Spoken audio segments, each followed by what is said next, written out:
This is Pre-Calc section 5.6, Further Applications and Modeling with Exponential and Logarithmic Functions. The mathematical model for exponential growth and decay is this. We've already seen this formula before. Now, when it is growth, this is a positive number. K is a positive number. When it is decay, then K is a negative number, and the formula will look like this. There'll be a little negative in front of the K. And T is your time. The half-life of a substance is the time required for half of a given sample to disintegrate. Substances have different half-life values, like skipping down here. Carbon-14 has a half-life of 5,700 years. What that means is you've got a certain sample of carbon-14. After 5,700 years, half of it dissipates. After another 5,700 years goes by, half of that dissipates.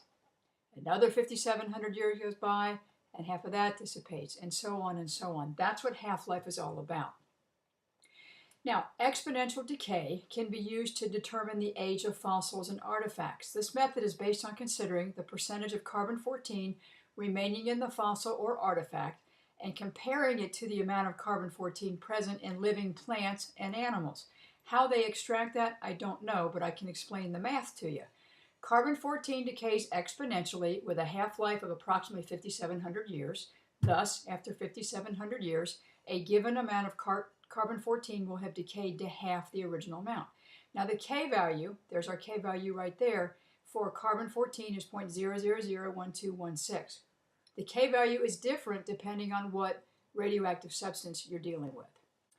If a fossil contains 1/5 of the carbon-14 contained in a contemporary living sample, estimate its age to the nearest 1,000 years. A couple things. Here's our formula, and notice there's a negative on this because this is decay. Secondly, our K value, as established on the previous screen, is that K is 0.0001216 for carbon-14.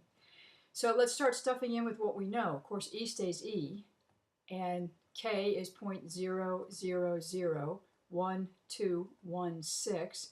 And T stays T because we want to find the age, which is time.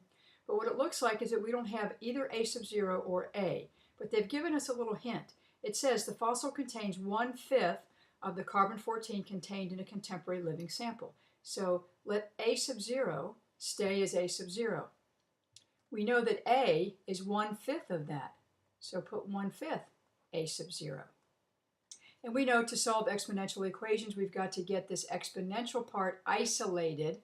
So we divide both sides by A sub 0. And what happens to A sub 0 is they cancel out. And all we have is 1/5 equals E to negative 0.0001216t. Now, this is a tiny little shortcut that you can follow. If this had said the fossil contains 1/3, then this number right here would be 1/3. And we would have E to this negative 0.001216t. To solve this, we need to undo the exponential, which is to take the natural log of both sides. And I'm going to keep this as 1/5. And ln E cancels. And this equals negative 0.0001216t. To get t alone, all I have to divide by is negative 0.0001216 on both sides. They cancel out. We have t all by itself, and we're going to enter this in the calculator. Now be careful, I've talked about this before. When you do ln of 1/5, when you type in ln, you get a front parenthesis come up. You've got to be sure you close off that back parenthesis. Otherwise, you're going to get a wrong answer. Divide by this negative 0.001216, and your solution is 13236, and that is rounded to the nearest integer. Rounded to the nearest 1,000 would be approximately 13,000 years. Anomaly is discovered in which the amount of carbon-14 present is only about 1/2 of the amount found in living human beings. The amount of carbon-14 present in animal bones after T years is this formula. It looks a teeny bit different than the previous just because it has Y instead of A sub T. It has Y sub 0 instead of A sub 0, but it is the same. And they have already plugged in our K value for carbon-14. So this is the formula we're working with. What we know is we have a certain amount, and what's left is 1/2 of that amount. So that's 1/2 y sub 0 e to the negative 0.0001216t. So this is almost exactly like the last one, with the exception that this is 1/2 of its left. We need to get this exponential part isolated, so we divide both sides by y sub 0, and we get down to 1/2 equals e to the negative 0.0001216t. Solve by taking the natural log of both sides. So this is natural log of 1/2. I'm just going to put 0.5 because I'm running out of room here. Equals, cancels out, negative 0.0001216t. To get this t alone, divide both sides by negative 0.0001216. Both sides, 0.0001216. It's negative. Cancels out, and my solution when I plug it into the calculator is about 5,700 years. Now, does that number look familiar? It should, because we're talking about how long it took 1/2 of the amount to be left. Well, that's the half-life, and we know from the previous screen that the half-life of carbon-14 is 5,700 years. This is going to involve a little bit more. The half-life of a radioactive substance is 33.2 years. That means we know T. What we don't know is K. Remember I said every substance has a different K value based on its half-life. So I'm going to have to use this function and plug in. I have e to the negative K times T, which is 33.2. And this is like the first problem we did. It looks like we don't have anything for a sub 0 or this a over here. So I'm going to let a sub 0 just stay a sub 0. But this is the half-life. If this is the half-life, that means half of the original substance will be left. And this now, just like the last couple ones we've done, solve both sides by dividing by a sub 0. I now have 1/2 equals e to the negative, I'll clean this up a little bit, 33.2 K. To undo that exponential, I need to take the natural log of both sides. Better come over here. So I'm looking at ln of 0.5, you could stick with 1/2 if you wanted to, equals, cancels out, negative 33.2 K, and to get that K alone, divide by negative 33.2. That cancels out, and there is my K value, and that K value is 0.021. Now we need to use that K value and go back and write the function. I'll squeeze that in over here. A of t equals a sub 0 e to the negative K 0.021 t. Now t goes back to t because we'll be using this function to find how much will be left after a certain amount of time. So now it says, how long will it take a sample of 1,000 grams to decay to 800 grams? So I'm going to use this one right here. I'm going to end up with 800 grams. I started with 1,000 grams, e to the negative 0.021 t. Divide both sides by 1,000 because you know we have to get that exponential part isolated. 800 divided by 1,000 is 0.8 equals negative 0.021 t.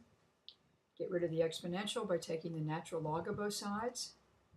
So this is natural log 0.8 equals, cancels out, negative 0.021 t. Divide both sides by negative 0.021. So my solution for t is ln 0.8 divided by negative 0.021.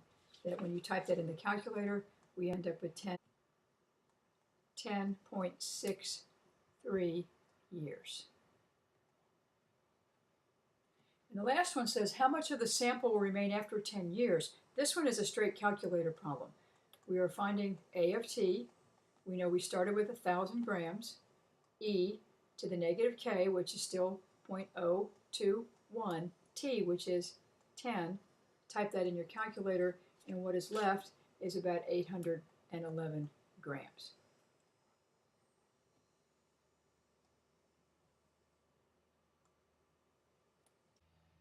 Now we're going back into some financial ones. This says, suppose that $2,400 is invested in an account that pays interest compounded continuously.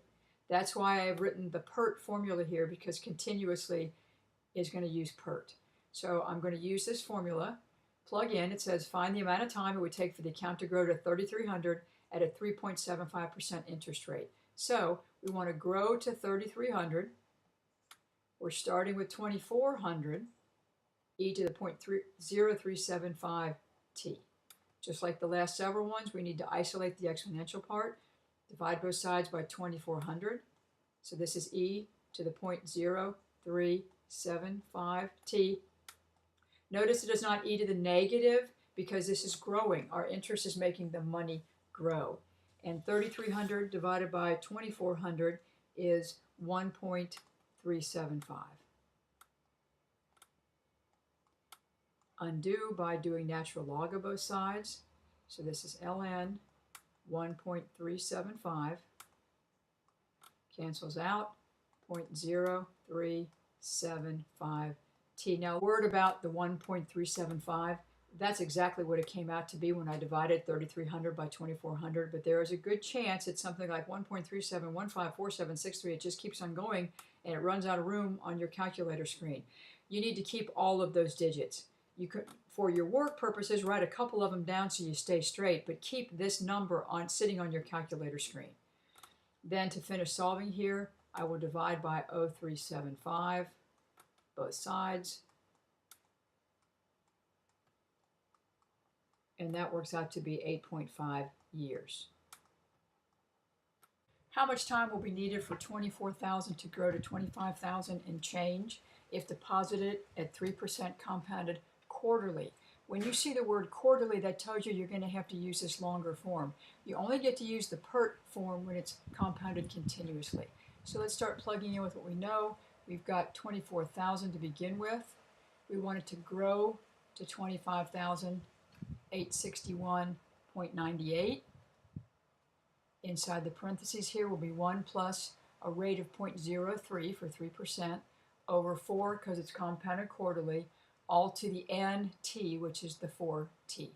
This is our usual exponential equation. We need to get the exponential isolated, so we start by dividing both sides by 24,000. I wrote down 1.08 on my paper, but what I did actually with the calculator is I stowed this whole long number as x. Then I used the calculator to do the 1 plus 0.03 over 4, which is 1.0075 to the 4t. That's our exponential equation, isolated like we want. So now we're going to do the ln of both sides. So really what I did, remember I stowed this 1.078 as x. I've got ln of x on the calculator. Over here, I get 4t times the natural log of 1.0075. To get this 4t alone, I'll start by dividing both sides by ln of 1.0075. Over here, ln of 1.0075. So it's 4t over here on the calculator. Because I stowed this big long number as x, I do ln of x, be sure I close the parentheses, and then ln of 1.0075, close the parentheses, and that number is 10.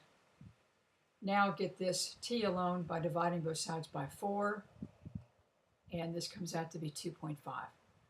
I really don't remember if this was exactly 10 or if it rounded off, but if it rounds off, leave all of those digits on your calculator, then just do divide by 4, and you will get this as 2.5 years.